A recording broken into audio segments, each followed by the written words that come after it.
Excuse me, my son, he hasn't eaten in 2 days. Could he have some of that? The whispered words cut through the warm hum of Rosie's corner diner like a cold wind through a cracked window. Thomas Brennan looked up from his plate of meatloaf, his fork frozen halfway to his mouth, and found himself staring into the most desperate pair of blue eyes he had ever seen.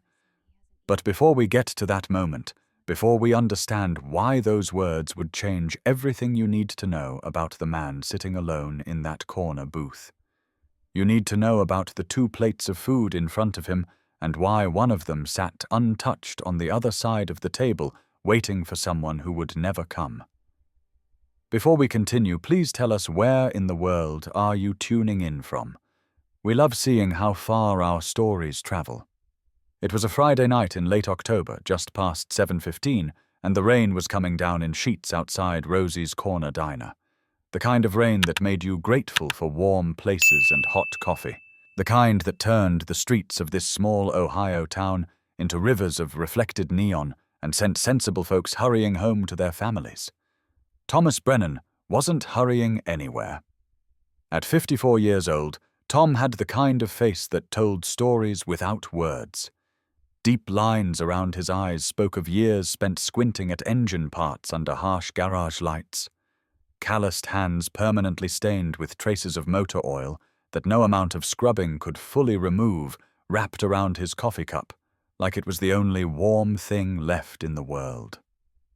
His hair had gone grey at the temples 3 years ago, almost overnight, and he'd stopped caring enough to notice. He sat in the same corner booth he'd occupied every Friday night for the past 3 years. Same seat, same time, same order. 2 plates of meatloaf with mashed potatoes and green beans, one for him, one for the empty chair across the table. The vinyl seat across from him was worn but clean, and if you looked closely, you could see where Tom had smoothed his hand across it before sitting down. A gesture so habitual he didn't even realize he did it anymore, like he was checking to make sure the seat was ready, like he was expecting someone. Rosie Patterson, the 68-year-old widow who had owned this diner for 4 decades, had stopped asking questions about that second plate 2 years ago. She just brought it out with his set it down gently across from him and gave his shoulder a soft pat before walking away. The other regulars had learned to do the same. They'd nod at Tom when he came in, tip their caps, or raise their coffee cups in greeting, but nobody took the booth next to his. Nobody interrupted his Friday ritual. In a small town, people learned to respect grief. They learned to give it space. The diner itself was a time capsule from a gentler era. Red vinyl booths lined the walls, their chrome trim catching the warm glow from the pendant lights above. A checkered black and white floor worn smooth by 40 years of work boots and Sunday shoes stretched from the door to the long counter where regulars perched on spinning stools. A jukebox in the corner played oldies at a volume just loud enough to fill the silences, but soft enough for conversation. Tonight it was Patsy Cline singing about falling to pieces. Tom thought that was appropriate.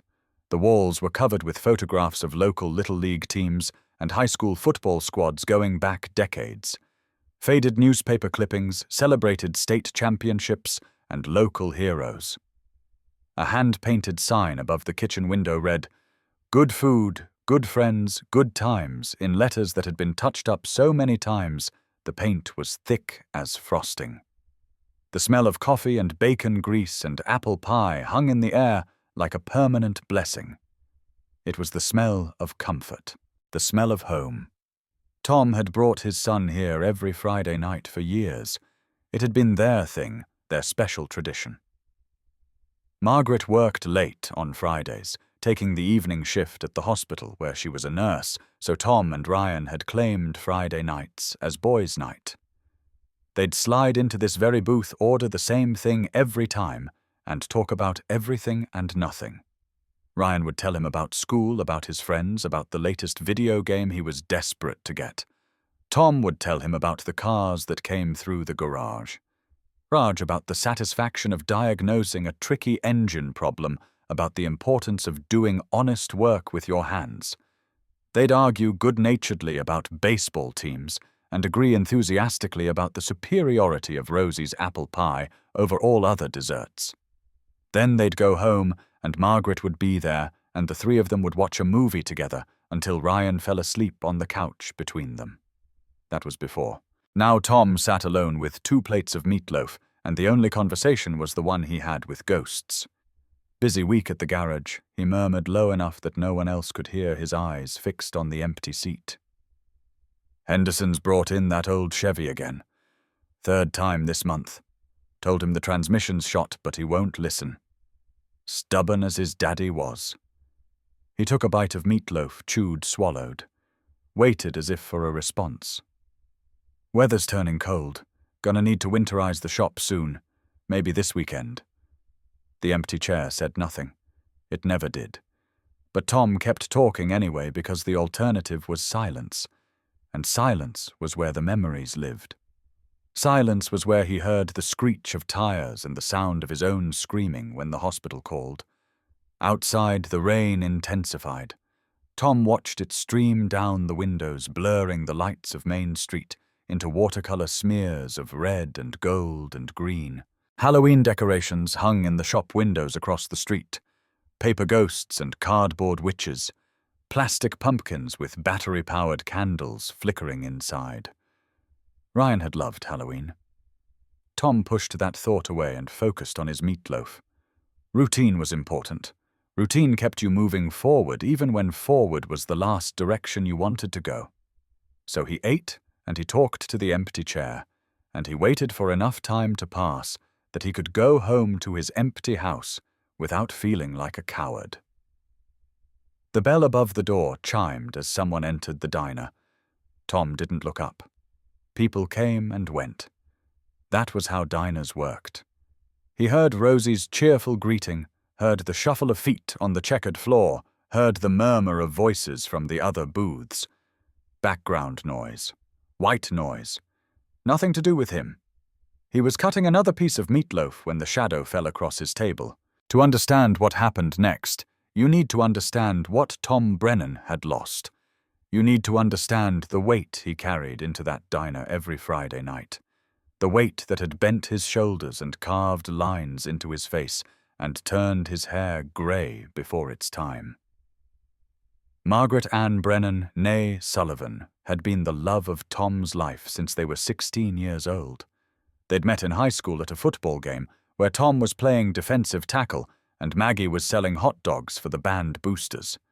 She'd handed him a hot dog after the game, smiled at him with those bright green eyes, and said that he wasn't as scary as he looked on the field. He'd been a goner from that moment. They married at 22, right after Maggie finished nursing school. Tom had already taken over his father's auto repair shop by then, and they'd moved into a little house 3 blocks from the garage. Nothing fancy, but it was there. They'd painted the shutters blue because Maggie liked blue, and planted roses in the front yard because Tom's mother had always had roses. For 28 years they'd built a life in that house. They'd survived lean times when the economy tanked and people stopped fixing their cars. They'd survived the heartbreak of 2 miscarriages before Ryan finally came along, a miracle baby they'd almost stopped hoping for. They'd survived Tom's father's death from a heart attack and Maggie's mother's slow decline into Alzheimer's. They'd survived everything life threw at them because they had each other.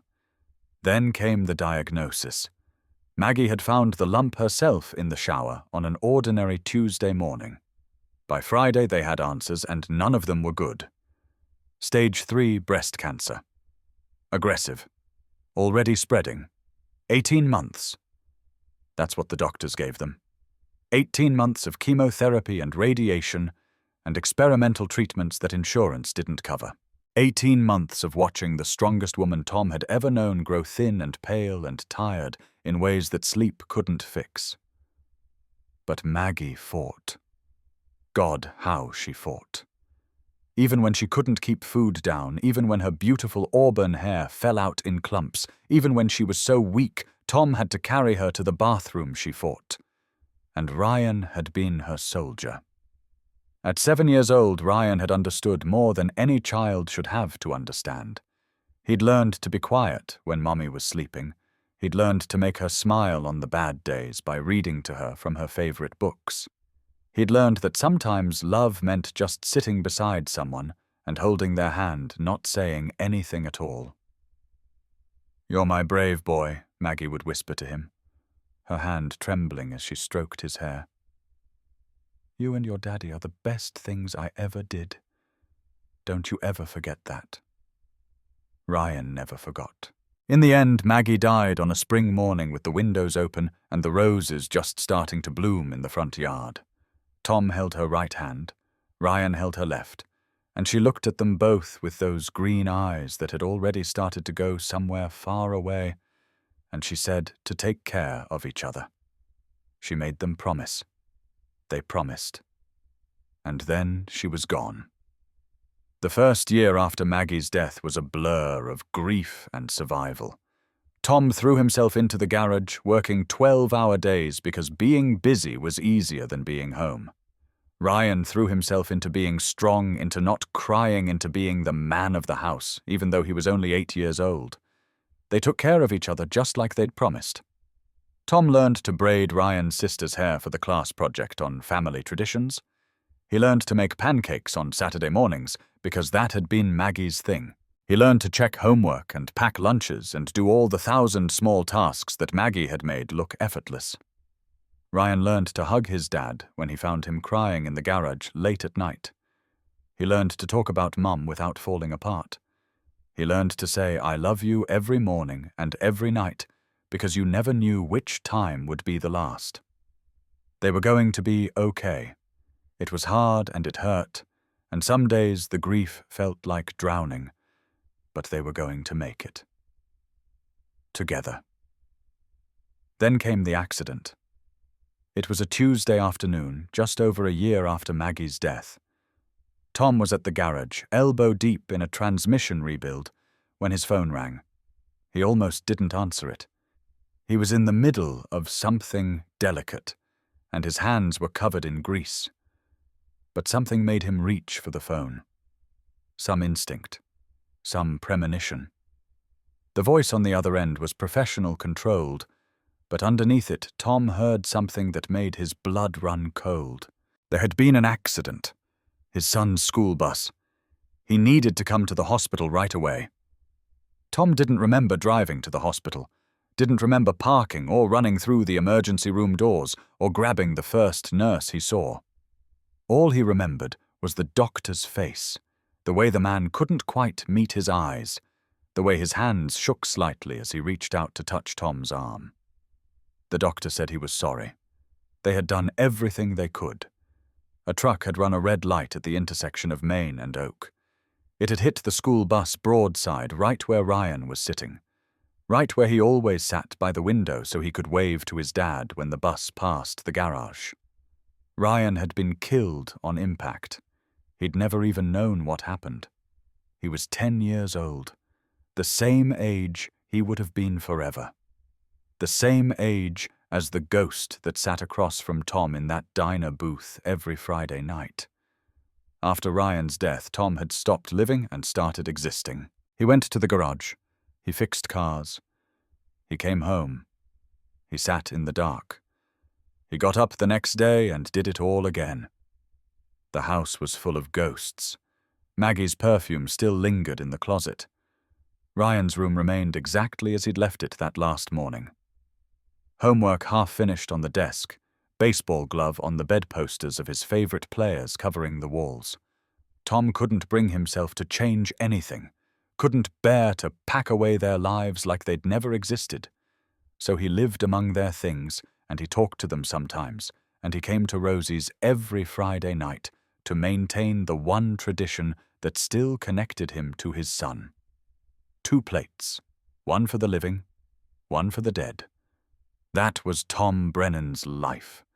That was the weight he carried. That was why he sat alone in that corner booth, talking to an empty chair, waiting for nothing and no one. Until the night a woman in a red dress whispered words that would wake him up. The bell above the door chimed, and Tom didn't look up. People came and went, nothing to do with him. But something made Rosie glance toward the entrance, and something made her sharp intake of breath carry across the quiet diner. Tom looked up.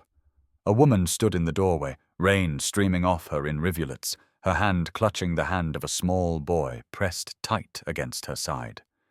For a moment she just stood there, frozen like a deer caught in headlights, scanning the warm interior with eyes that held equal parts desperation and fear.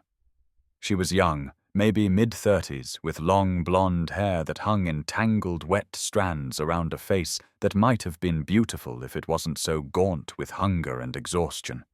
High cheekbones, full lips, blue eyes the color of summer sky now reddened and swollen from crying. She wore a red dress. It was the kind of dress you wore to be noticed, fitted elegant, the deep crimson color designed to turn heads. But the dress was wrinkled and stained, the hem torn and muddied, like she'd been running through rough terrain. It hung on her thin frame in a way that suggested she'd lost weight since she'd bought it. No coat despite the October cold, no umbrella, no purse. Just a small backpack clutched in her free hand, the kind a child might carry to school. The boy beside her was perhaps 7 or 8 years old, with sandy brown hair and a face full of freckles that might have been adorable if his cheeks weren't so hollow. His clothes were too small, the sleeves of his jacket not quite reaching his wrists, his jeans an inch too short. He pressed himself against his mother, like he was trying to disappear inside her, his eyes huge and hollow as they swept across the diner. He didn't say a word. Neither did she. The entire diner seemed to hold its breath. Tom watched as the woman's eyes darted from table to table, assessing, calculating. He could see her pride warring with her desperation, see the shame burning in her cheeks, even as her body trembled from cold and hunger, and God knew what else. Then her eyes landed on Tom's table, on the 2 plates of food, on the one that sat untouched across from him, steam still rising from the meatloaf. Something flickered in her expression.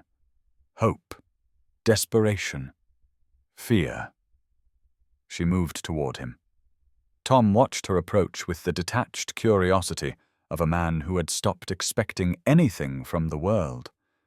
She walked with her shoulders hunched forward, her body angled to shield the boy, every line of her posture speaking of self-protection and wariness.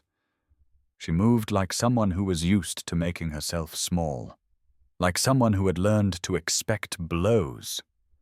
When she reached his table, she hesitated.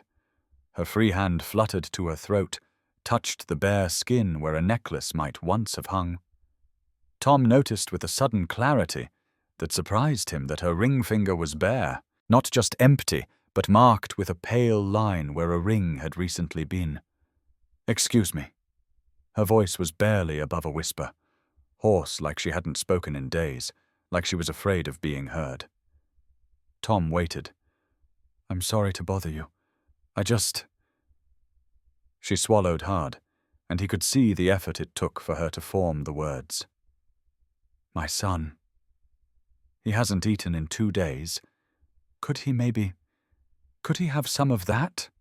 She gestured toward the untouched plate across from Tom. The plate he'd ordered for Ryan's ghost.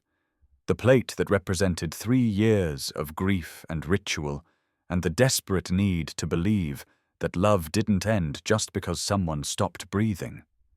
The boy tugged at her dress, his small face burning with embarrassment. "Mom," he whispered, barely audible. "Don't."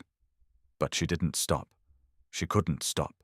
Tom could see it in her eyes, the point past pride, past shame, past everything, except the primal drive to feed her child. This was a mother at the end of her rope, willing to beg from a stranger in a crowded diner, because the alternative was watching her son starve. Tom looked at the plate. Ryan's plate. The plate he'd ordered every Friday for 3 years, the plate that had never been touched by anyone except Rosie, when she cleared it away at the end of the night. Then he looked at the boy. Really looked at him. Hollow cheeks, shadowed eyes, the slight tremor of a body running on nothing but fear and adrenaline, the way he stood pressed against his mother, ready to run, expecting rejection or worse. He was about the same age Ryan had been.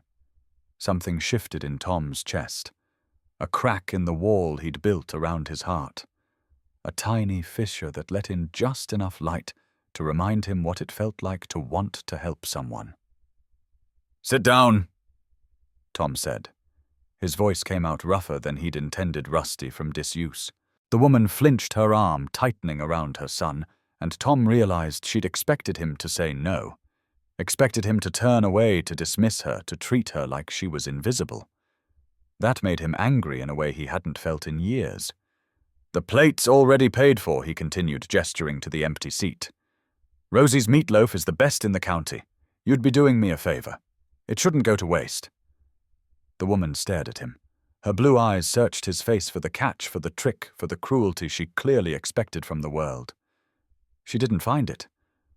Are you sure I'm sure?"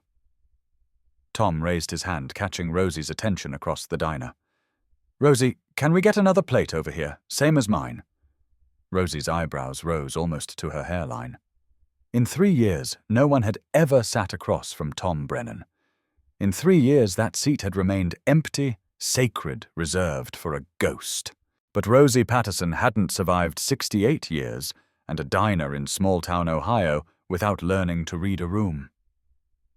She took one look at the woman in the red dress, one look at the hungry child beside her, one look at the expression on Tom's face, and she nodded. "Coming right up, hon." The woman lowered herself into the seat across from Tom, like she expected it to burn her. The boy stayed pressed against her side until she gently guided him into the booth beside her, positioning him closest to the wall, keeping herself between him and the rest of the world. Tom pushed the plate toward them. "Eat," he said simply. For a long moment, neither of them moved. The boy looked at his mother, asking silent permission, and she nodded. Her eyes filling with tears, she was fighting desperately not to shed. The first bite changed everything. The boy picked up his fork with trembling hands, his fingers so thin Tom could see the bones beneath the skin. He stabbed a piece of meatloaf, brought it to his mouth, and chewed. His eyes closed. A single tear escaped, tracking down his hollow cheek, and his small body shuddered with something that might have been relief or might have been grief. He chewed slowly, reverently, like he was trying to make the moment last, like he was afraid it might be taken away. The woman watched her son eat, and her hand pressed against her mouth, and her shoulders shook with silent sobs. Tom looked away. The moment was too sacred to witness directly, too raw, too real. Rosie appeared with another plate, setting it down in front of the woman with a soft, "Here you go, sweetheart." She squeezed Tom's shoulder as she passed, but she didn't say anything. Some things were beyond words. The boy was eating faster now, shoveling meatloaf and mashed potatoes into his mouth with the desperate efficiency of genuine starvation. Gravy dripped down his chin, but he didn't care. His mother reached out automatically, wiping his face with her napkin, the gesture so maternal and instinctive it made Tom's chest ache. "Slow down, sweetheart," she murmured. "It's okay. There's time." But her own hands were shaking as she picked up her fork, and when she took her first bite, she closed her eyes with the same expression her son had worn. Relief. Gratitude. The overwhelming emotion of someone who had finally stopped falling and found solid ground. Tom picked up his own fork and resumed eating, giving them space, giving them dignity, not making them perform their gratitude for an audience. They ate in silence for several minutes. The jukebox shifted to Elvis crooning about fools rushing in. The rain continued to hammer against the windows. The other diners gradually returned to their own conversations, though Tom caught more than one curious glance thrown their way. Finally, when the boy had slowed down and the woman had eaten enough to bring some color back to her cheeks, Tom set down his fork. "I'm Tom," he said simply. "Tom Brennan." The woman looked up. Her eyes were still red, still wet, but something had changed in them. A tiny spark of warmth, where before there had been only desperation. "Sarah," she said softly. "Sarah Collins. And this is my son Nathan." "Nathan?" Tom repeated, looking at the boy, who had finally stopped eating long enough to study the man across the table. "That's a good name. Strong." Nathan didn't smile, didn't speak. But something in his guarded expression shifted slightly, like a door cracking open just enough to let in a sliver of light. "Thank you," Sarah whispered. The words were simple, but they carried the weight of everything she couldn't say. "Thank you for seeing us. Thank you for helping. Thank you for treating us like human beings instead of problems to be avoided." Tom nodded. And in that moment, sitting in a booth that had been haunted by grief for 3 years, something began. Something small and fragile and unexpected. Something that felt dangerously like hope. The next hour passed in a blur of small kindnesses. Rosie brought extra bread without being asked, warm and crusty from the oven, with butter melting into golden pools. She brought Nathan a glass of milk, then another when he drained the first in seconds. She brought coffee for Sarah, strong and hot, and refilled Tom's cup without comment. When Nathan finished his meatloaf, his eyes strayed to Tom's plate, then quickly looked away, ashamed of his own hunger. "You want more?" Tom asked already, signaling to Rosie. "Rosie's meatloaf is worth a second helping." Nathan looked at his mother, that silent question again. Sarah hesitated, her pride clearly warring with her child's need, and Tom made the decision for her. "Another plate of meatloaf, Rosie, and maybe some of that apple pie I've been smelling." Nathan's eyes went wide. Pie. It was the first word he'd spoken directly to Tom. His voice was small and rough from disuse, but underneath it Tom could hear something else. Something that sounded like wonder. "Best pie in the state," Tom said seriously.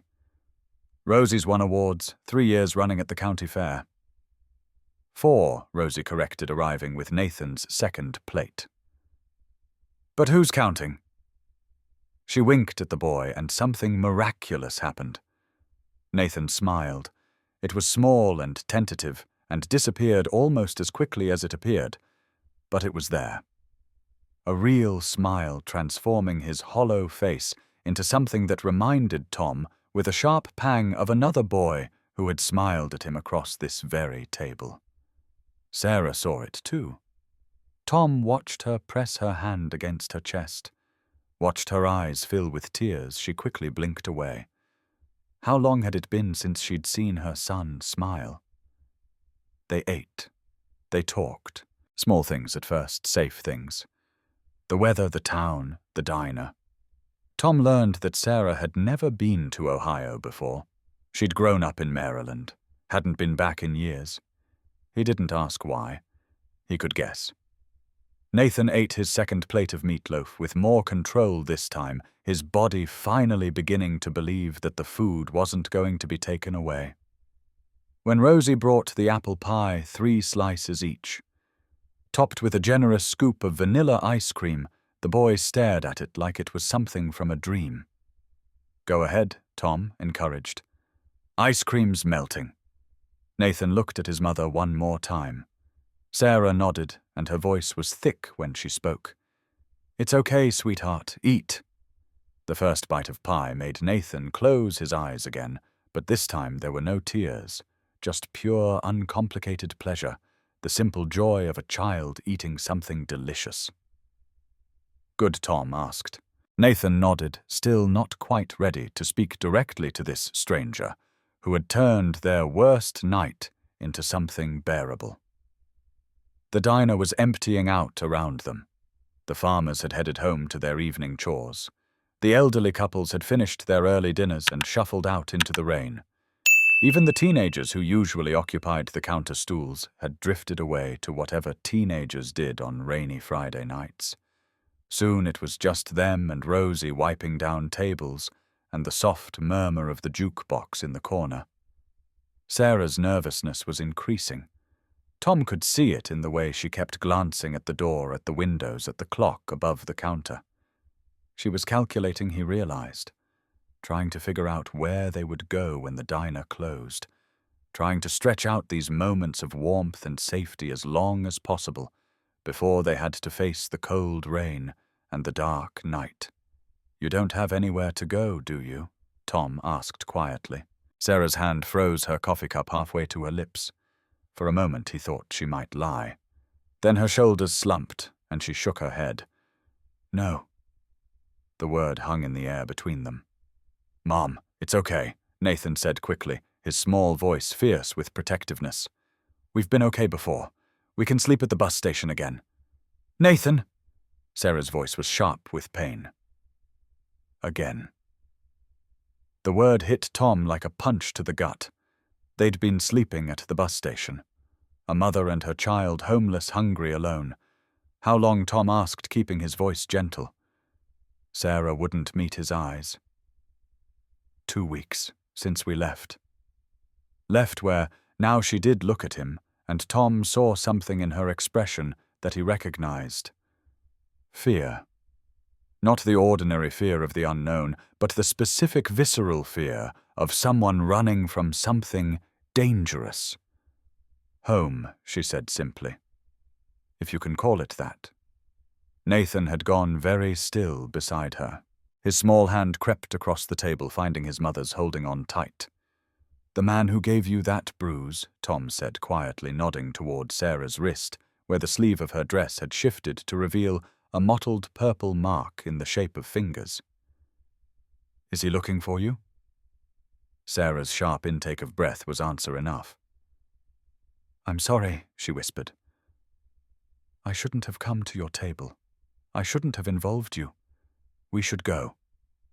She started to stand, pulling Nathan with her, but Tom's voice stopped her. "Sit down." It wasn't a request. Sarah froze, her instincts warring with each other, the need to run, battling the exhaustion that made running impossible. "Please," Tom added, softening his tone.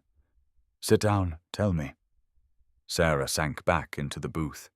Her hand was trembling in Nathan's grip.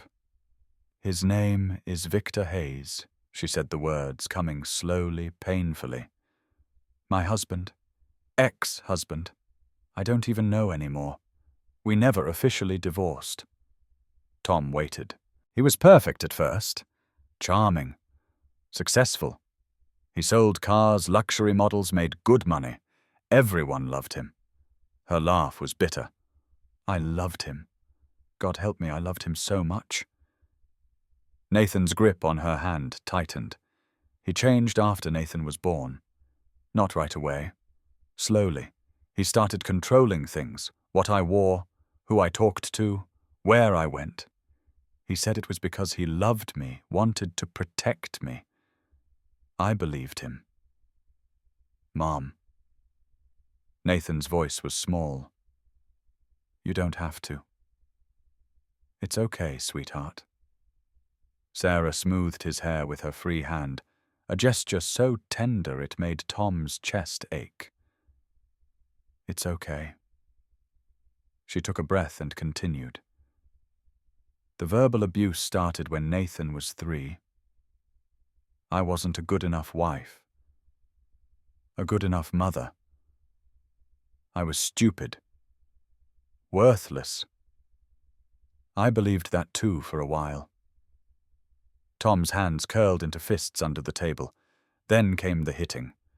Not often at first, just when he was really angry, just when I deserved it. She said the words, flatly reciting someone else's lies. He always apologized after, said he loved me, said it would never happen again. But it did. It did. It got worse. And then 2 weeks ago, Nathan spilled a glass of milk at dinner. Tom looked at the boy. Nathan's face was pale, his eyes fixed on the table. Victor hit him. Sarah's voice cracked. He'd never touched Nathan before. I could take it for myself. I had been taking it for years. But when he hit my son, something broke inside me. I grabbed Nathan and I ran. We've been running ever since. The silence that followed was heavy, thick with all the things that didn't need to be said. Tom thought about Maggie, about her strength, about what she would have done in this moment. He thought about Ryan, about the fierce protectiveness he'd felt for his son, about the lengths he would have gone to keep him safe. He thought about empty booths and 2 plates of meatloaf and 3 years of talking to ghosts. My wife died 4 years ago, Tom said quietly. Cancer. My son died a year after that. School bus accident. Sarah's eyes widened. I'm so sorry. I've been sitting in this booth every Friday night for 3 years ordering food for a ghost. Tom's voice was rough. I haven't felt useful to anyone since they died. Haven't felt like I had a purpose.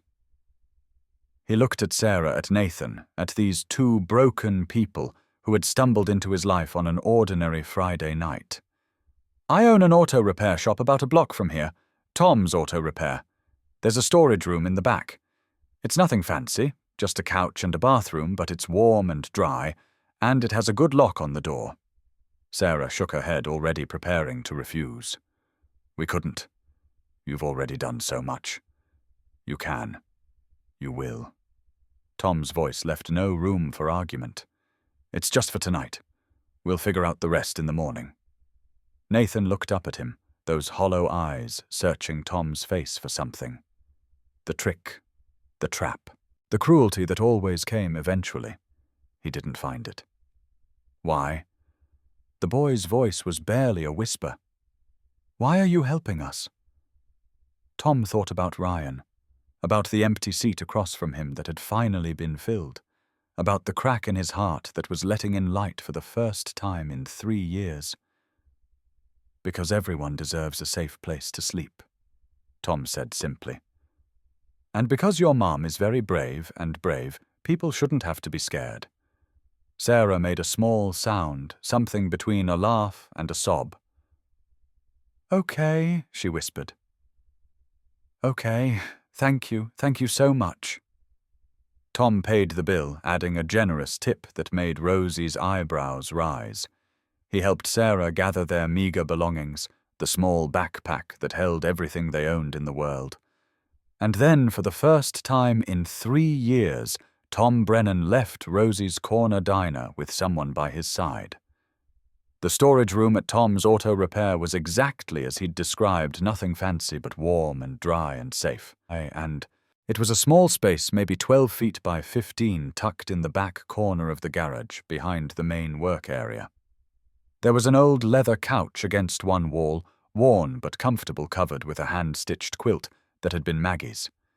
A space heater hummed in the corner, filling the room with gentle warmth. A tiny bathroom with a toilet and sink was accessible through a narrow door. The walls were lined with shelves holding spare parts and old manuals, but Tom had kept the space clean over the years, using it for overnight jobs when a car couldn't be finished by closing time. There was a small mini-fridge in the corner, stocked with bottles of water and a few snacks and a portable radio on one of the shelves. It's not much, Tom said, suddenly embarrassed by the humble space. But the lock is solid, and you can pull the couch out into a bed. There's blankets in that trunk over there. Sarah stood in the doorway. Nathan pressed against her side, and tears streamed down her face. It's perfect, she whispered. It's the safest place we've been in 2 weeks. Tom showed them how to work the lock, a heavy-duty deadbolt he'd installed himself. He showed them where the light switches were, how to work the space heater, where to find extra blankets if they got cold in the night. The garage doesn't open until 8 on Saturdays, he said. Sleep as late as you need. I'll come by in the morning with breakfast. You don't have to do that. I know I don't have to. Tom's voice was gruff. I want to. He turned to leave, then stopped at the door. Nathan was watching him with those hollow, wary eyes, and something made Tom crouch down to the boy's level. "Hey, Nathan." The boy didn't respond, but he didn't look away either. "You were very brave tonight, taking care of your mum like that, looking out for her. That's not easy to do." Nathan's chin trembled slightly. "Get some sleep, okay? Things are going to be better tomorrow." It was a promise Tom had no right to make, but he made it anyway. Because sometimes that's what people needed. Not guarantees, just hope. He left before he could see whether Nathan believed him. The drive home was quiet, nothing but the sound of rain on the windshield and the squeak of wipers fighting a losing battle. Tom's little house was dark when he pulled into the driveway. The porch light burned out again because he kept forgetting to replace it. He sat in his truck for a long moment, staring at the house where he'd lived for 30 years. The house where he'd brought Maggie as a bride. The house where Ryan had taken his first steps. The house that had become a mausoleum full of ghosts and grief. Tonight felt different. For the first time since Ryan's death, Tom didn't dread going inside. For the first time in 3 years, his mind wasn't full of the past. It was full of the future. Full of a woman with desperate blue eyes and a brave little boy who'd forgotten how to smile. He didn't know what would happen tomorrow or the day after that, or any of the days to come. But he knew with a certainty that surprised him that he would be at the garage in the morning with breakfast. He would check on them. He would help, because helping felt like living. And living after 3 years of merely existing felt like a miracle. Inside the house, Tom walked past Ryan's closed door without stopping, past Maggie's photos on the mantel, past all the artifacts of his grief. He went to bed, and for the first time since the night his son died, he slept without dreams. In the storage room at Tom's Auto Repair, Sarah Collins sat on the old leather couch watching her son sleep. Nathan had crashed almost immediately, his exhausted body finally giving in to the safety it had found. He was curled on his side, the quilt pulled up to his chin, his face peaceful in a way Sarah hadn't seen in weeks. In sleep he looked younger, innocent, like the happy child he'd been before Victor's cruelty had taught him to be afraid. Sarah couldn't sleep. Her body was exhausted, running on fumes and adrenaline, but her mind wouldn't stop racing. The events of the evening played on loop in her head. The diner, the stranger with the kind eyes and the sad face, the food, the warmth, the offer of shelter that came without strings attached. She kept waiting for the other shoe to drop, kept waiting for Tom to appear at the door with demands, with expectations, with the inevitable price that always came attached to kindness. But the door stayed closed. The lock stayed secured. The only sounds were the rain on the roof and Nathan's soft breathing. For the first time in 2 weeks, Sarah allowed herself to cry. Not the silent, controlled tears she'd shed in the diner, but real crying. Deep, racking sobs that seemed to come from somewhere at the core of her being. All the fear, all the exhaustion, all the desperation she'd been holding at bay, it all came pouring out in a flood of tears and snot and gasping breaths. She cried for Nathan, who had endured so much. She cried for herself, for the woman she'd been before Victor, for the dreams she'd abandoned, for the years she'd lost to fear. She cried for the stranger in the diner who had looked at her like she was a human being instead of a burden, who had seen her desperation and responded with kindness instead of contempt. When the tears finally stopped, Sarah felt empty, hollow, but also somehow lighter, like she'd shed a weight she'd been carrying for years. She looked around the small room at the old couch and the humming space heater and the shelves of spare parts. It was nothing like the expensive house Victor had kept them in, with its designer furniture and immaculate gardens and locks that kept them in instead of danger out. This room was safety. Real safety. Not the gilded cage Victor had built, but an honest shelter offered by an honest man. Sarah's mind drifted to Tom, to his weathered face and his calloused hands, to the sadness in his eyes when he talked about his wife and son, to the gentle way he'd spoken to Nathan, treating him with a respect that Victor had never shown. He'd lost everything, and instead of becoming bitter, he'd responded to their need with compassion. What kind of man did that? What kind of person looked at strangers in crisis and chose to help expecting nothing in return? Sarah had almost forgotten such people existed. She thought about Victor, about the man she'd married, about the transformation she'd witnessed over the years. He'd been charming once, too. Attentive. He'd said all the right things, made all the right gestures. But even in the beginning, there had been signs she'd chosen to ignore. The way he criticized her appearance under the guise of helping her look her best. The way he isolated her from friends, always with reasonable-sounding excuses. The way he needed to know where she was at all times, calling it love instead of control. By the time she recognized what was happening, she was trapped. No money of her own, no friends, no family nearby. Victor had cut every lifeline with surgical precision, leaving her completely dependent on him. Nathan was the only reason she'd stayed as long as she had. The only reason, and also, in the end, the reason she'd finally found the courage to leave. Because when Victor's hand connected with her son's face, something inside Sarah had snapped. Some primal maternal instinct that overrode all the fear and doubt and learned helplessness. She'd grabbed Nathan and run with nothing but the clothes on their backs and the small amount of cash she'd managed to hide over the years. The red dress had been an impulse grabbed from the closet because it was the one nice thing she owned, the one thing that Victor had given her that she could reclaim as her own. She wore it like armor now, like a reminder that she was more than what he'd tried to make her. Across the room, Nathan stirred in his sleep, mumbling something that might have been Mom. Sarah crossed to the couch, kneeling beside her son. She brushed the sandy hair from his forehead, felt the warmth of his skin, listened to the steady rhythm of his breathing. "We're going to be okay," she whispered, making a promise to him and to herself. "We're going to be okay, sweetheart. I won't let him hurt you ever again." Nathan didn't wake, but his face relaxed further, as if even in sleep he could hear her words.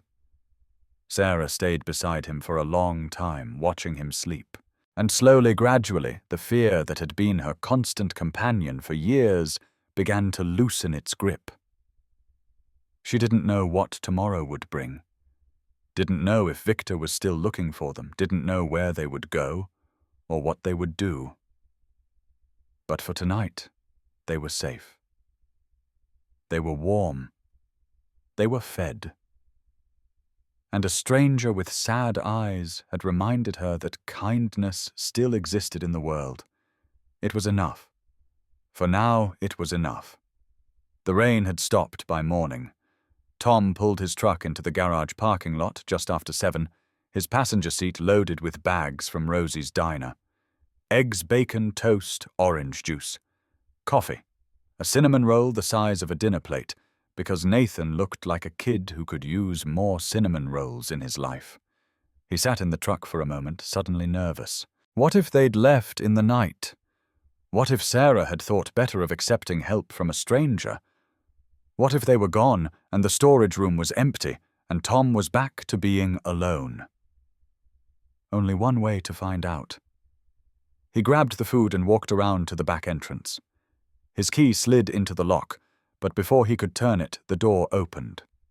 Sarah stood in the doorway. She looked different in the morning light.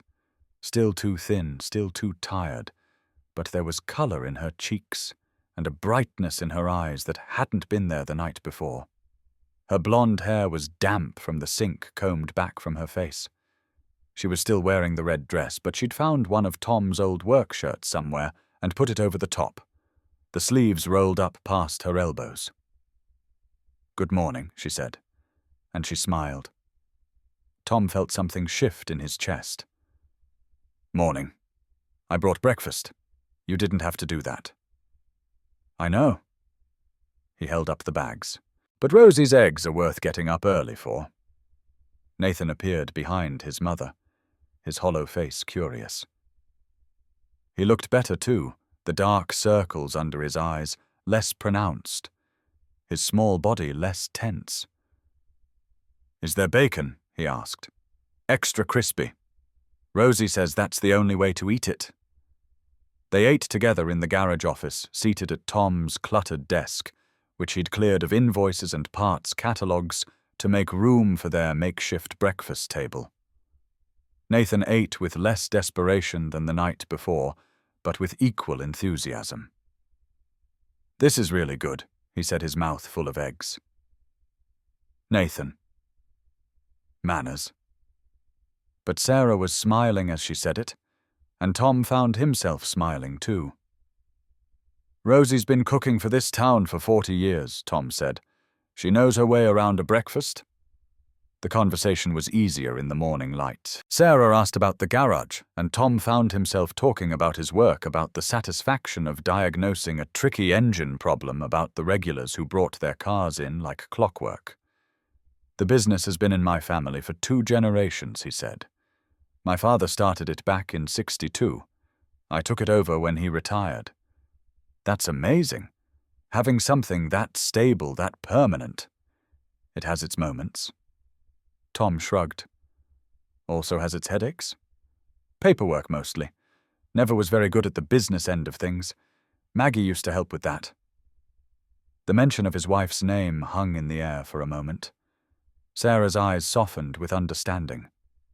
"She sounds like she was a wonderful woman." "She was. Best thing that ever happened to me." Tom paused. "Until she and Ryan." He couldn't finish the sentence. Sarah reached across the desk and touched his hand briefly. Just a light touch there and gone. But it meant something. Have you ever had a stranger show up at exactly the right moment? Sometimes angels don't have wings. They have grease-stained hands and a kind heart. Keep watching to see what happens next. After breakfast, Tom made a decision. "The garage is a mess," he said, which was true. "Filing system's a disaster. Phones never get answered properly. I've been meaning to hire someone to help with the office work, but I never got around to it." Sarah's head tilted, sensing where this was going. "Would you be interested part-time to start? Flexible hours? Nathan can come with you, set up in the corner, do his homework." "Tom, you don't have to." "I'm not doing you a favor." His voice was firm. "I'm asking because I need the help. The business has been suffering since I've been doing everything myself. This isn't charity. It's a job offer." Sarah looked at her son, who was watching the exchange with wide eyes. Then she looked back at Tom. "Okay," she said. "Yes, I'd like that." "Good." Tom nodded. "You can start Monday. 9 to 3 work around Nathan's school schedule. We'll figure out the rest as we go." "School?" Nathan's voice was small, uncertain. "There's an elementary school 2 blocks from here. Good teachers, nice kids." Tom looked at the boy. "You've been going to school, right?" Nathan's face clouded. "We had to leave before the year started. Mum was trying to homeschool me, but they'd been too busy running, too busy surviving. Education had become a luxury they couldn't afford. Well, Tom said, we'll get you enrolled. Can't have you falling behind." The word we hung in the air. "We'll get you enrolled." Like they were a unit, a team. Sarah's eyes glistened. "Thank you," she whispered. "I don't know how I'll ever repay you." "Don't worry about that. Just do good work and we'll call it even." It was such a simple arrangement. A job, a place to stay, a school for Nathan. But to Sarah, who had been drowning, it felt like a lifeline thrown to someone who had given up hope of rescue. The days took on a rhythm. Sarah proved to be invaluable at the garage. She organized the filing system color-coded by customer name and service date. She answered phones with a warmth that had clients commenting on the new girl with the lovely voice. She handled invoices, tracked inventory, made appointments, and somehow found time to keep the office spotless. Tom's business actually started improving. Old customers came back more often. New customers started showing up. Word spread that Tom's auto repair had gotten its act together, and people responded. Nathan settled into his corner of the office like he'd always been there. Tom set up a little space for him with a desk and chair, some crayons and paper, a few books he'd found in Ryan's room, and couldn't quite bring himself to throw away. The boy did his homework there after school, tongue poking out in concentration as he worked through math problems, occasionally asking Tom for help. "You're good at this," Tom said one afternoon, checking Nathan's multiplication tables. "Got ahead for numbers." Nathan shrugged, but Tom could see the pleasure in his eyes. The school had been easier to manage than any of them expected. The principal, a kind woman named Mrs. Henderson, had dealt with families in crisis before. She'd accepted Nathan into 3rd grade without asking too many questions, and she'd made sure his teacher knew to be gentle while he adjusted. Within a week, Nathan was coming home with stories about his classmates. Within 2, he'd made a friend, a boy named Marcus, who shared his love of dinosaurs. Within 3, Sarah found drawings in Nathan's backpack that showed stick figures labeled me, Mom, and increasingly, Tom. Sarah noticed. She didn't say anything, but she noticed. The living situation evolved too. The storage room was fine for emergencies, but it wasn't sustainable long-term. After 2 weeks of watching Sarah try to make it work, washing clothes in the bathroom sink, cooking meals on a hot plate, Tom made another offer. "There's an apartment above the garage. It's small, but it's been empty for years. I kept meaning to rent it out, never got around to it." Sarah shook her head. "We can't keep taking from you. You're not taking. You're renting." Tom named a figure so low it was almost insulting. "That covers utilities and maintenance. You'd be doing me a favor." Empty spaces get moldy. They both knew it wasn't about mold, but Sarah was learning to accept help gracefully, and Tom was learning to give it without awkwardness. She moved in that weekend. The apartment was small, but perfect.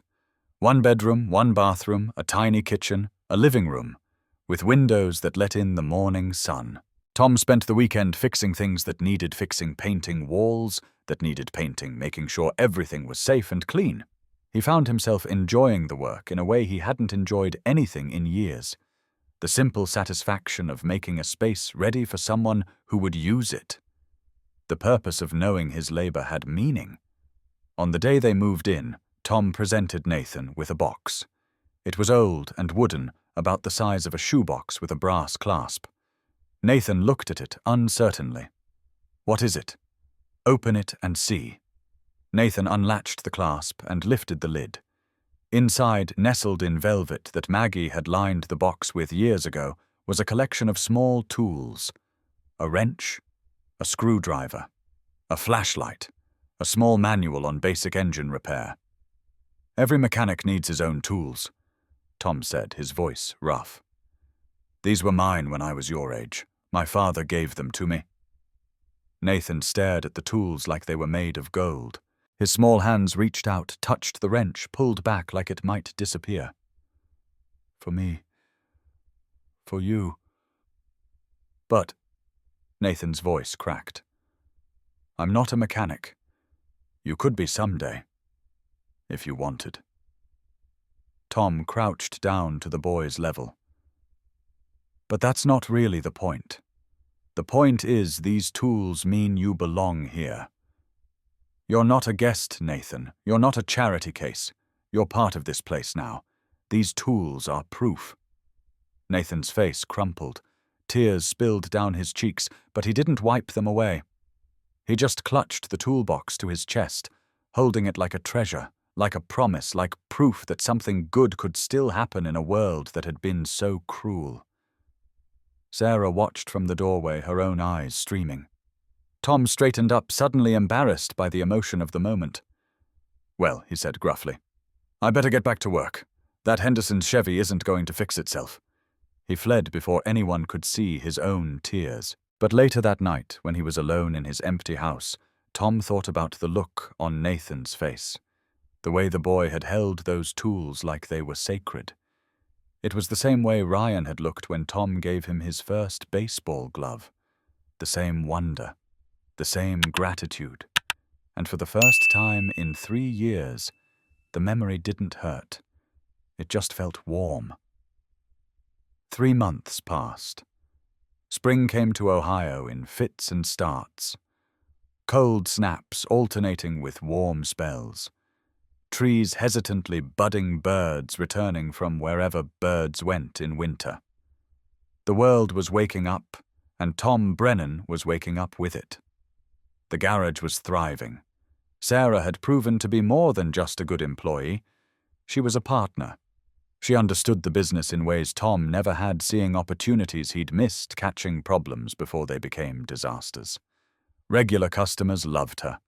They came in asking for the blonde lady and left with appointments for services they hadn't known they needed. Nathan was thriving too. His grades were excellent, his teacher constantly praising his work ethic and curiosity. He'd joined a youth baseball league at Tom's suggestion, discovering a natural talent for catching that made his coach's eyes light up. The hollow-cheeked, hollow-eyed boy who'd walked into Rosie's diner on that rainy October night had transformed into something closer to a normal, happy child. Tom watched it all happen with a mixture of joy and terror. Joy because it was beautiful. Terror because beautiful things could be taken away. He knew that better than most. The feelings crept up on him gradually. He didn't recognize them at first, had been numb for so long that emotion felt foreign. But slowly he began to notice things. The way his heart lifted when Sarah walked into the garage in the morning. The way her laughter made the whole room feel brighter. The way she tilted her head when she was thinking, or tucked her hair behind her ear when she was nervous, or smiled at Nathan with such fierce love it made Tom's chest ache. He noticed the way she looked at him sometimes too, glances that lingered a moment too long, a warmth in her eyes that went beyond gratitude. But neither of them acted on it. The situation was too fragile, the stakes too high. Sarah was still healing from Victor's abuse, still jumping at loud noises, still waking from nightmares that left her shaking. Tom was still grieving, still talking to Maggie's picture on his nightstand, still visiting Ryan's grave every Sunday morning. They weren't ready. They might never be ready. And so they existed in a careful balance, close but not too close, caring but not admitting it, building something without giving it a name. Then came the night of the spring thunderstorm. It was late April, and the sky had been threatening all day. By evening, the storm hit with a fury that sent people scurrying for shelter. Lightning cracked, thunder boomed, rain pounded against windows with enough force to make them shake. Tom was at home reading a book, trying to ignore the way the thunder made his heart race. He'd never minded storms before, but since Ryan's accident, loud noises made him flinch, made him think of screeching tires and shattering glass. His phone rang. Tom Serra's voice was high-tight. "I'm sorry to bother you, but Nathan, he's having a panic attack. He won't stop shaking. The thunder sounds like... He says it sounds like his father's voice. I don't know what to do." Tom was in his truck before she finished the sentence. The drive to the garage took 5 minutes in good weather. Tonight, with the rain sheeting down and visibility near zero, it took 15. 15 minutes of white-knuckled steering and prayers to a God Tom wasn't sure he believed in anymore. When he arrived, he found Sarah and Nathan huddled on the couch in the apartment, a blanket wrapped around both of them. Nathan was shaking so hard his teeth chattered, his face buried against his mother's chest, small sobs racking his body. Tom knelt beside them. "Hey, buddy." Nathan didn't look up. "Nathan, can you hear me?" A tiny nod. "Do you remember those tools I gave you? Your mechanic tools?" Another nod, barely perceptible. "Can you get them for me? I need your help with something." Slowly, reluctantly, Nathan lifted his head. His face was blotchy and tear-stained, his eyes wild with fear. But curiosity flickered there, too. "Help, yeah. There's something wrong with my truck. I think the battery might be loose. I need someone with small hands to hold the flashlight while I check." It was a lie, and they all knew it. But it was also an invitation, a distraction, a reason to move and do instead of sit and fear. Nathan looked at his mother. "Go ahead, sweetheart," Sarah said softly. "I'll be right here." They went out to the truck, Tom and Nathan, rain streaming down around them despite the overhead shelter of the garage bay. Tom popped the hood and bent over the engine, narrating what he was doing, making up problems that needed solving. Nathan held the flashlight with trembling hands. Gradually the trembling stopped. His breathing slowed. The wild look faded from his eyes, replaced by focus, by purpose. By the time Tom declared the problem fixed, the storm had subsided to a gentle rain. Nathan's panic had subsided too. "Thank you," the boy whispered. "Nothing to thank me for. You did all the hard work." They went back inside where Sarah had made hot chocolate. They sat together on the small couch, the three of them wrapped in blankets, sipping cocoa, listening to the rain tap gently against the windows. Nathan fell asleep between them, his head on Sarah's shoulder, his feet in Tom's lap. "How did you know to do that?" Sarah asked quietly. The distraction, giving him something to focus on. "Ryan used to get panic attacks sometimes." Tom said the words coming easier than they ever had before. After Maggie got sick, he was so scared of losing her. "The therapist taught me, to redirect. Give him a task. Make him feel useful instead of helpless." Sarah's hand found his in the darkness, her fingers intertwining with his. "You're a good man, Tom Brennan. I'm trying to be." They sat like that for a long time, holding hands, watching Nathan sleep. And when Sarah finally spoke again, her voice was barely above a whisper. "I was scared to trust anyone ever again. After Victor. After everything. I thought kindness was always a trap. That people always wanted something. And now I think I was wrong." She turned to look at him, her blue eyes soft in the dim light. "You've never asked for anything, Tom. You just give. Over and over." "I don't understand it. What's to understand?" "You needed help." "I could help." "That's it. That's not it." Sarah shook her head. "That's not it at all.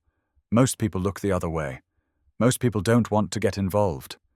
But you saw us, really saw us, and you chose to care." Tom was quiet for a moment, thinking about how to put into words something he'd never really examined. After Maggie and Ryan died, he said slowly, "I stopped seeing people. I mean, I saw them, but I didn't really look, didn't want to. Every face reminded me of what I'd lost. Every happy family made me angry. So I shut down, shut everyone out. What changed, you did." He looked at her, and the truth of it was clear in his eyes. "You and Nathan. That night at the diner. I looked at Ryan's empty seat, and I saw two people who needed it more than a ghost did. And something broke. Or maybe healed. I don't know which." Sarah squeezed his hand. "I'm glad it was us," she whispered. "I'm glad we found you. Me too." Outside, the rain had stopped. Moonlight filtered through the clouds, casting silver shadows across the room. Nathan slept on, peaceful and safe. And Tom Brennan, for the first time in 3 years, allowed himself to believe that maybe, just maybe, the worst was behind him. The peace shattered on a Tuesday in late May. Tom was in the garage bay changing the oil on Mrs. Patterson's ancient Buick when he heard Sarah gasp. It was a small sound, barely audible over the clank of tools, and the classic rock playing from the old radio. But Tom had learned to listen for Sarah's voice, the way a sailor listens for changes in the wind. He looked up. Sarah stood frozen at the office window, her face the color of chalk.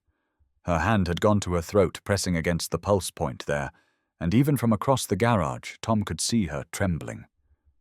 Sarah. She didn't answer, didn't move, just stood there staring out the window with an expression of pure terror. Tom wiped his hands on a rag and crossed to her side. He followed her gaze through the glass. A black Mercedes was parked on the street outside, expensive and out of place in this blue-collar neighborhood.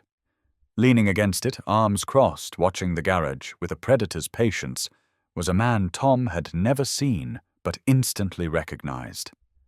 Victor Hayes was handsome in the way of magazine advertisements.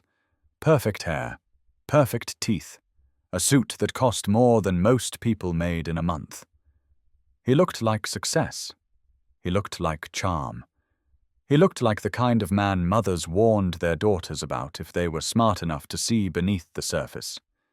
His eyes found the window, found Sarah, and he smiled. It wasn't a nice smile. He found us. Sarah's voice was barely a whisper. "Oh God, he found us!" Mom Nathan appeared in the doorway of the office, a book in his hands. He took one look at his mother's face and went pale. "Is he here? Is my father here?" "Nathan, go to the back room. Now!" But now Nathan. The boy fled, his footsteps echoing on the concrete floor. Tom watched him go, then turned back to the window. Victor was walking toward the garage. "Go with Nathan," Tom said, his voice calm in a way he didn't feel. "Lock the door. Don't come out until I tell you it's safe. Tom, you don't know what he's like. He's dangerous. So am I." It wasn't a boast. It was just fact. Tom had spent 30 years working with his hands, building muscle that came from honest labor rather than gym memberships. He'd been in his share of fights, though, not for many years. And he had something Victor Hayes didn't have. He had something to protect. "Go," he said again. "I'll handle this." Sarah hesitated for one moment more, her hand gripping his arm. Then she was gone, disappearing into the back of the garage, and Tom heard the click of the lock behind her. He walked out to meet Victor Hayes. Up close, Victor was even more polished than he'd appeared from a distance, every hair in place, every crease in his suit sharp as a blade. He wore a watch that probably cost more than Tom's truck, and his smile was the kind that charmed people who didn't know better. "Mr. Brennan, I assume?" Victor's voice was smooth-cultured. "I've heard so much about you. Wish I could say the same. I'm Victor Hayes, Sarah's husband. Ex-husband." "Is that what she told you?" Victor laughed, and it was the most chilling sound Tom had ever heard. "We're very much still married, I'm afraid. She seems to have forgotten that when she stole my son and disappeared. She didn't steal anyone. She left with her child to protect him from you." "Did she now?" Victor's smile didn't waver. "And I suppose she told you all about how cruel I was, how I hurt her, how I was the big bad wolf, and she was the innocent victim." Tom said nothing. She's always been good at playing the victim Sarah has. It's part of her charm. Makes people want to save her. Victor stepped closer, his voice dropping to a confidential murmur. "Did she tell you about the time she attacked me with a kitchen knife? About the restraining order I had to take out against her? About how the courts determined she was an unfit mother?" "I don't believe you." "No. Well, perhaps you should ask her. Or better yet, ask my lawyer." Victor pulled a card from his pocket, held it out. "I'm here to collect my wife and my son, Mr. Brennan. I have every legal right to do so. Sarah can come willingly, or I can come back with the police. Either way, this ends today." Tom didn't take the card. "Get off my property." Victor's smile finally flickered. Just for a moment, something ugly showed through the polish. Something cold and cruel and utterly without mercy. "I know who you are, Mr. Brennan. I know about your wife. Your son." He let the words hang in the air. Tragic, really, to lose so much. I wonder if that's why you latched on to Sarah, trying to replace what you lost. It's pathetic, actually. A middle-aged mechanic playing white knight for a woman who was never his to save. Tom's hands curled into fists. It took every ounce of self-control he possessed not to throw the first punch. "I'm going to say this once," Tom said, his voice low and dangerous. "You leave now. You don't come back. You don't contact Sarah. You don't go near Nathan. If I see your face in this town again, I will make you regret it." Victor's mask slipped completely. The charming smile vanished, replaced by a snarl of pure contempt. "You don't know who you're dealing with, old man. I have money. I have lawyers. I have connections that you can't even imagine. This isn't some small-town dispute you can settle with your fists. This is my family, and I will take them back." He stepped forward close enough that Tom could smell his expensive cologne. "She's mine," Victor hissed. "They're both mine, and there's nothing you or anyone else can do about it." Then he turned and walked back to his Mercedes, moving with the confident swagger of a man who had never been told no in his life. Tom watched him drive away, memorizing the license plate, calculating his next move. This wasn't over. He knew that. Men like Victor Hayes didn't make threats and walk away. They made plans. They escalated. The question was what they would do about it. Have you ever felt that cold grip of fear when someone from the past finds you? When safety shatters in an instant? Stay with us to see how this father fights back. The next few days were a masterclass in psychological warfare. Victor didn't break any laws, didn't violate any statutes. He was far too smart for that. Instead, he made his presence felt in ways that were technically legal, but unmistakably threatening. His black Mercedes appeared on Main Street, parked in different spots, but always within sight of the garage. He'd sit there for hours, watching, waiting, letting Sarah know he was there. He showed up at Nathan's school, standing across the street during recess, close enough to be seen, but far enough to claim innocence. The principal called Sarah concerned, but unable to do anything. Victor wasn't on school property, wasn't breaking any rules. He sent flowers to the garage with a card that read, "Thinking of you always." The words were innocuous enough, but Sarah had turned white when she read them. Tom filed for a restraining order. They went to the courthouse together, filled out the paperwork, told their story to a clerk who'd heard it all before. The temporary order was granted, but Victor knew how to dance along its edges. He stayed the required distance away. He didn't contact Sarah directly. He just waited. Sarah's nightmares returned with a vengeance. Tom would hear her crying out in the night, hear Nathan's small voice trying to comfort her. The peace they'd built over the past months was crumbling, and there was nothing Tom could do to stop it. "We should run," Sarah said one night, her voice hollow with exhaustion. "Leave. Go somewhere he can't find us."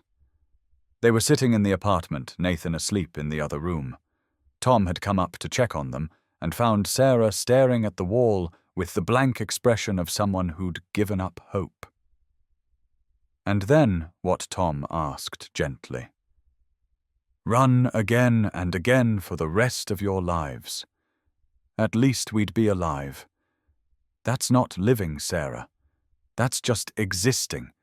It's better than the alternative." Tom took her hands in his. They were cold, trembling. "Listen to me. I'm not going to let him hurt you, either of you. Whatever happens, you're not facing this alone. How can you promise that you don't know what he's capable of? I know what I'm capable of." Tom's voice was steady, certain. "And I'm telling you, we stand together. We fight together. We don't run." Sarah looked at him, really looked, searching his face for doubt. She didn't find any. "Why?" she whispered. "Why do you care so much? You know why." And she did. It had been building for months, this thing between them.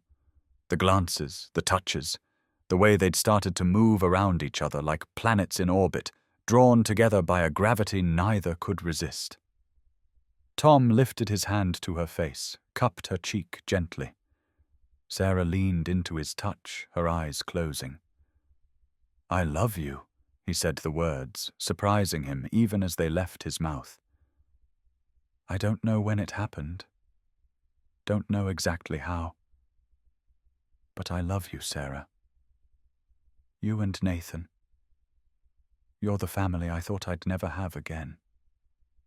Sarah's eyes opened.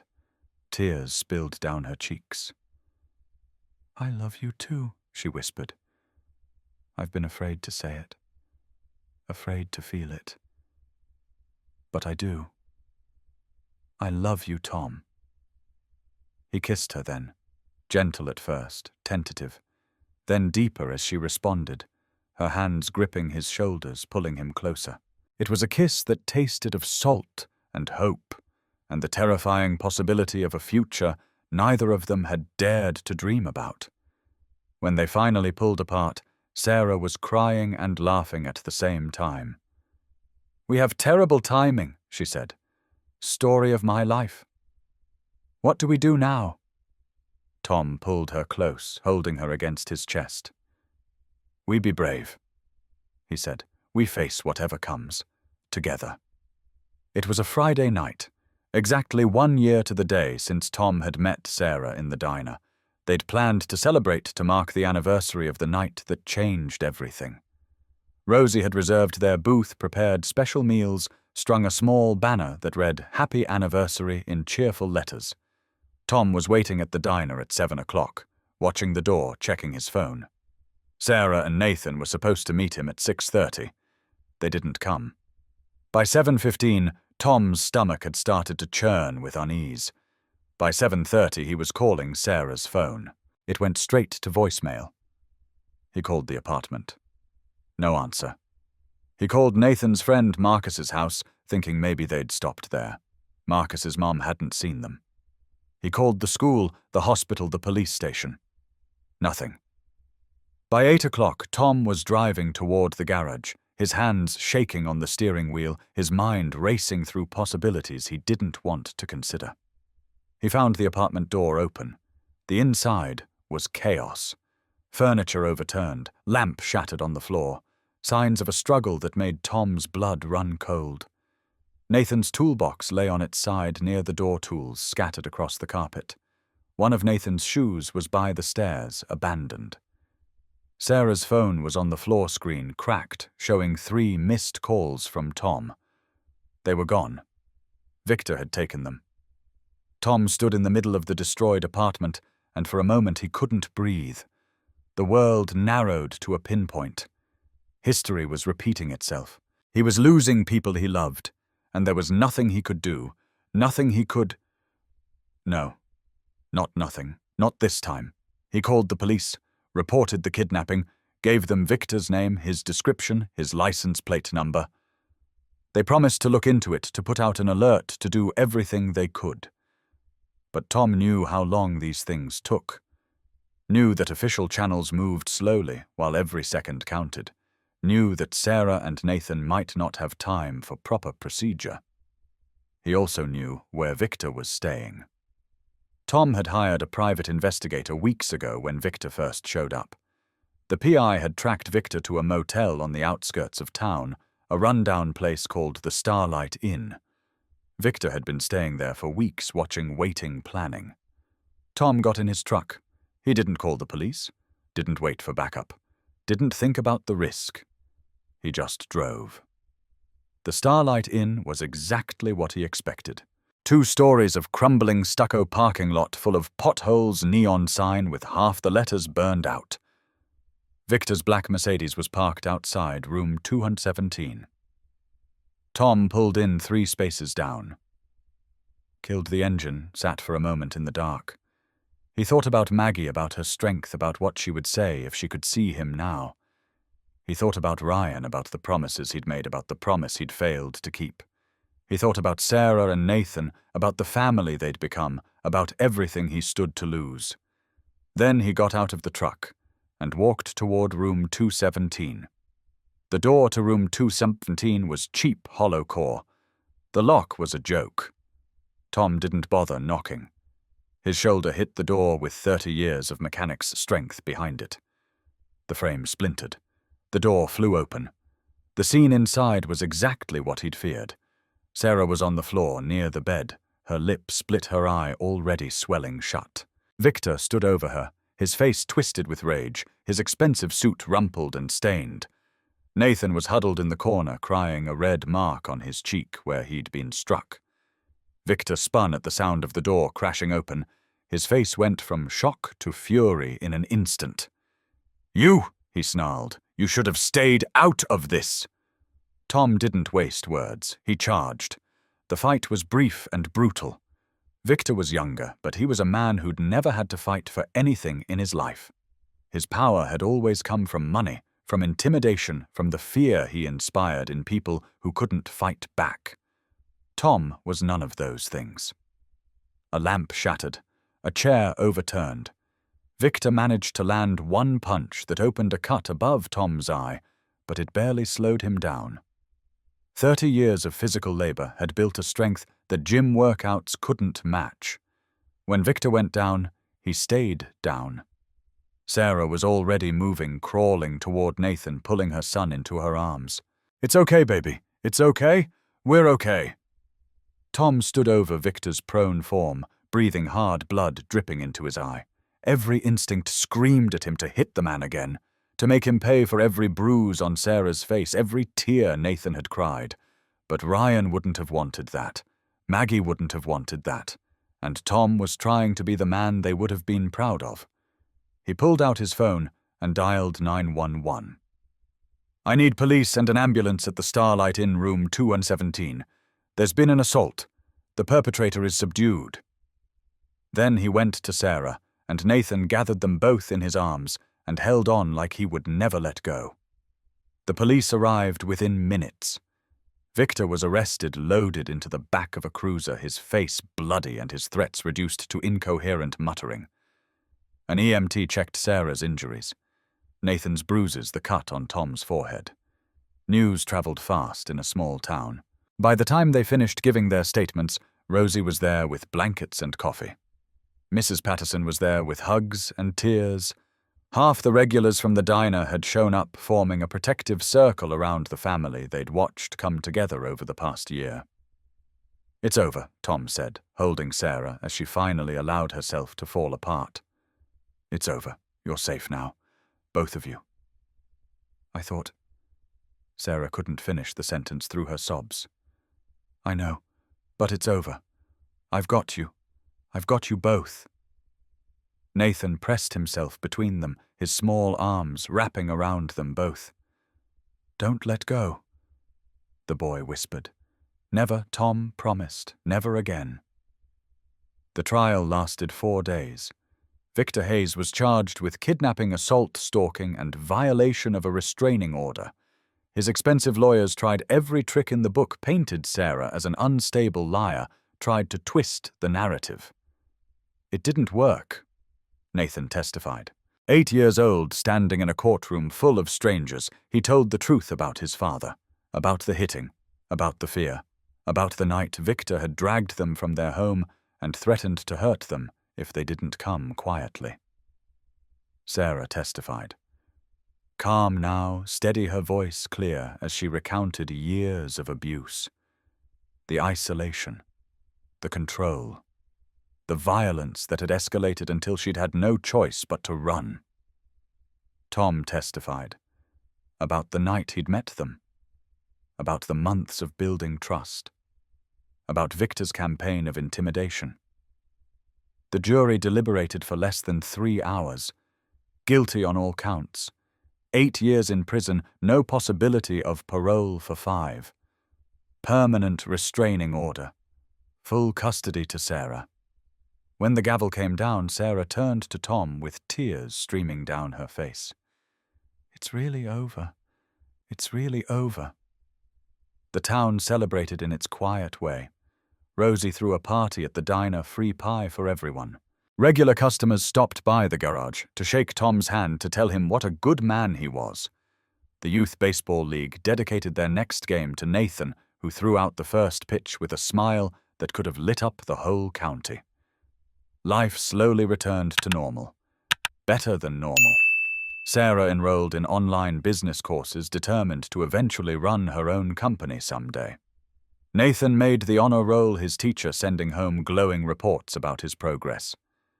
Tom's garage continued to thrive now, officially a family operation with Sarah as full partner.